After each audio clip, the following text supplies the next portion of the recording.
ser revertida? Não resta dúvida que no segundo turno, se houver, né, mais uma vez eu especifico isso, né, nós teremos que buscar aqueles votos, né, do Centro-Sul e alguns lá do Nordeste, né, principalmente o Centro-Sul, que tradicionalmente vota com a centro-direita, né, e aí nós tivemos aqueles que agora estarão votando aí no Alckmin, no Amoedo, no Álvaro Dias, né, nós temos que buscar esses votos, esses eleitores, e lá no próprio Nordeste nós temos que atingir o núcleo daquela população e mostrar que o governo Bolsonaro não deixará ninguém desassistido.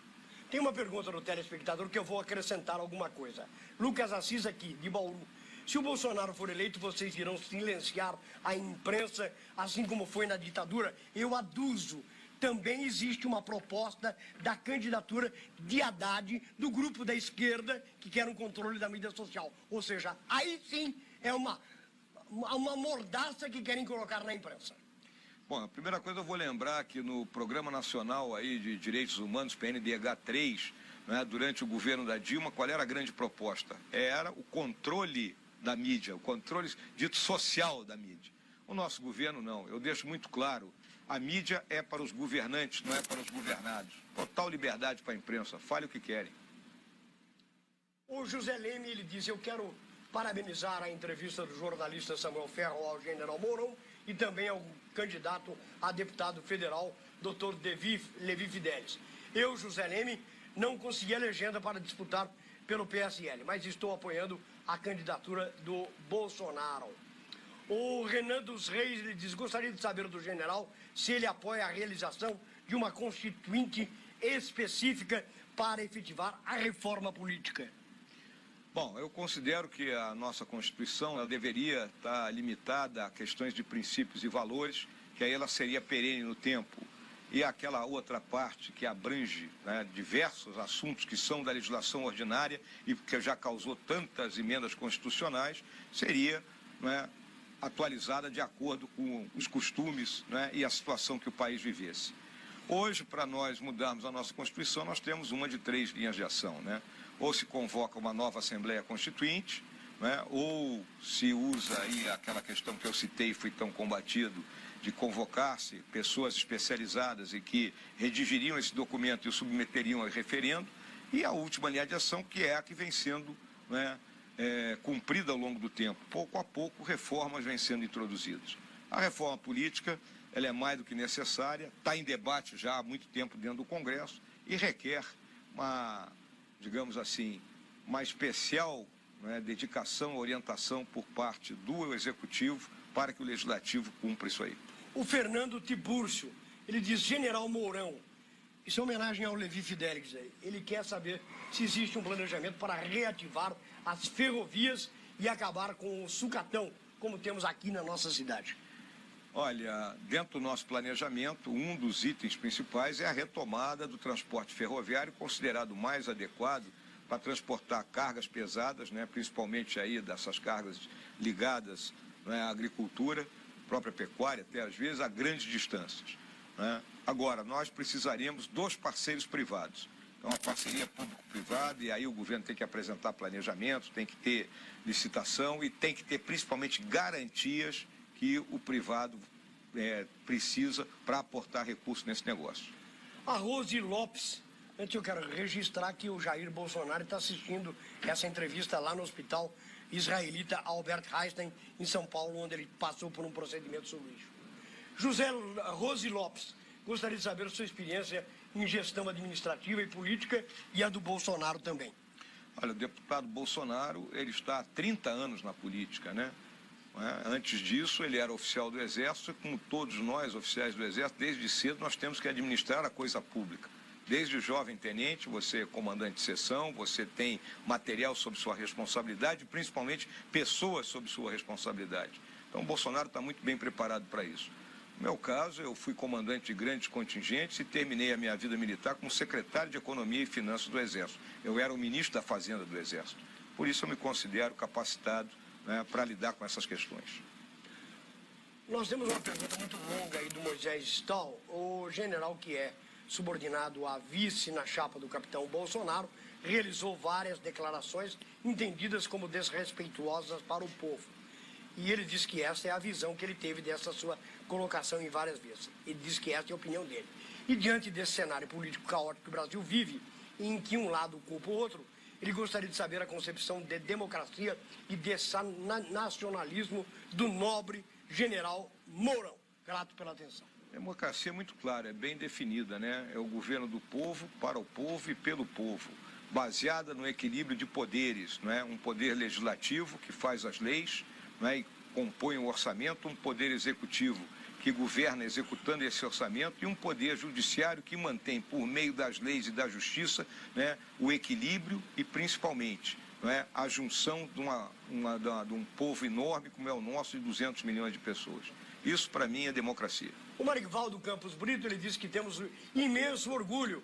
Ele que é muito ligado aí ao Marcos Pontes, dizer que possivelmente ele pode fazer parte da tecnologia do governo se assim assumir o general e o Jair Bolsonaro. Está torcendo por isso. Obrigado. Hein? O Turco de Pederneiras, ele diz, por favor, enviar as minhas saudações e de recuperação ao presidente Bolsonaro. Tá dito aí, Turco. Quer mandar um abraço também ao senhor.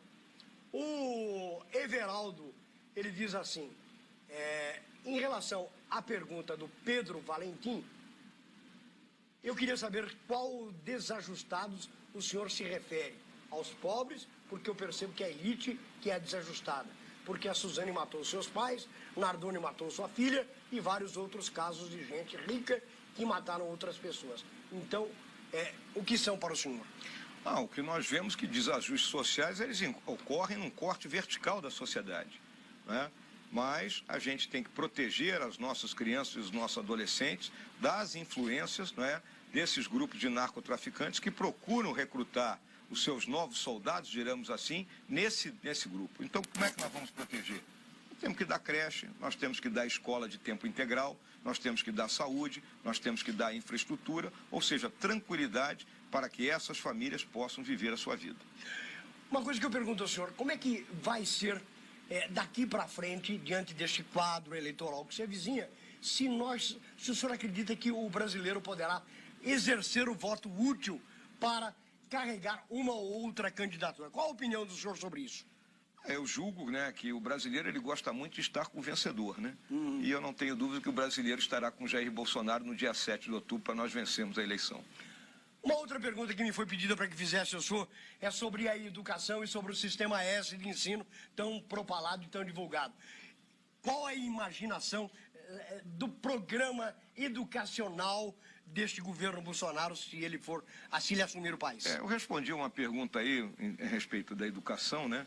Que é essa questão que nós temos um gasto maior no ensino superior e menor no ensino fundamental, no ensino básico, que depois redunda nessa evasão escolar. Nós temos que dar uma inversão nisso aí, melhorarmos a questão da alfabetização, que hoje está com um método que eu não considero o mais apropriado, mas tem que ser discutido com os educadores.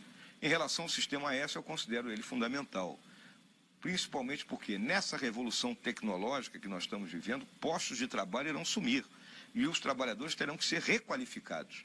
E qual é a melhor escola que nós temos hoje de requalificação de trabalhadores? São essas que estão ligadas ao sistema S. Portanto, ele só não pode ser o quê? Cabide de emprego. Nós temos um problema de geração de energia elétrica neste país que passou por algumas fases e até porque os momentos de déficit hídrico têm se acentuado cada vez mais. Existe algum programa no governo de vocês, na plataforma de proposta governamental, para as crises hídricas, para o problema da água, que cada vez mais é escassa? O que é que pensam sobre este assunto? Além de, obviamente, políticas públicas, que nós temos que conscientizar a nossa população para a economia,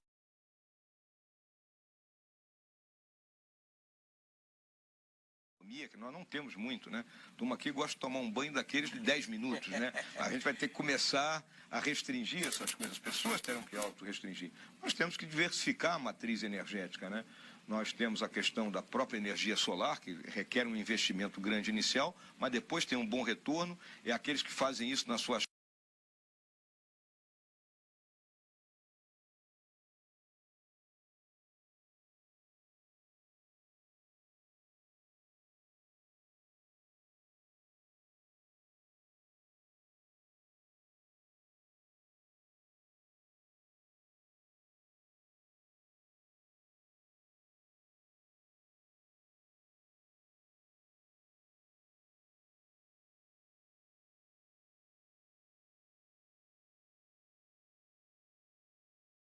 distribuir o recurso no meio do ano, porque atrasa a licitação, atrasa todo o processo, né? Então, o planejador, o gestor de um município, ele tem que saber no ano A-1 o que ele vai ter no ano A. E já em A-1 ele já planejar suas licitações de forma que ele já entre em A, fazendo todas as aquisições necessárias. Então, essa é a nossa visão.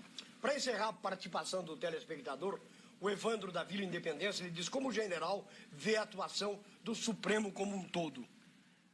Estabelecer críticas em relação ao Supremo, né, sempre é um troço meio complicado, né? Nós temos ali individualidades. E eu, às vezes, até penso, né, que essa publicidade maior das discussões que são travadas lá dentro expõe os nossos ministros, né? E óbvio que o processo de seleção de ministro do Supremo, ele é bom. É igual ao da Suprema Corte Americana, apenas que um ministro nosso é sabatinado numa tarde no Congresso, enquanto que um candidato à Suprema Corte Americana é sabatinado durante 2 meses. Acho que nós temos que dar... o Senado tem que entender a sua responsabilidade na hora de sabatinar alguém. General, nós estamos encerrando essa entrevista e o senhor tem 2 minutos para acrescentar algo que não foi lhe perguntado e que o senhor gostaria de, representando o candidato Jair Bolsonaro e a sua própria chapa, do qual o senhor é candidato a vice-presidente da República, falasse com o telespectador para aqueles que ainda não aderiram ao programa de vocês e que eventualmente pudessem sufragar o nome de Jair Bolsonaro como presidente da República na próxima eleição. Muito obrigado, Samuel. Senhoras e senhores aí que nos estão assistindo nesse momento, o que eu quero deixar claro é que o Bolsonaro ele tem um projeto para o país.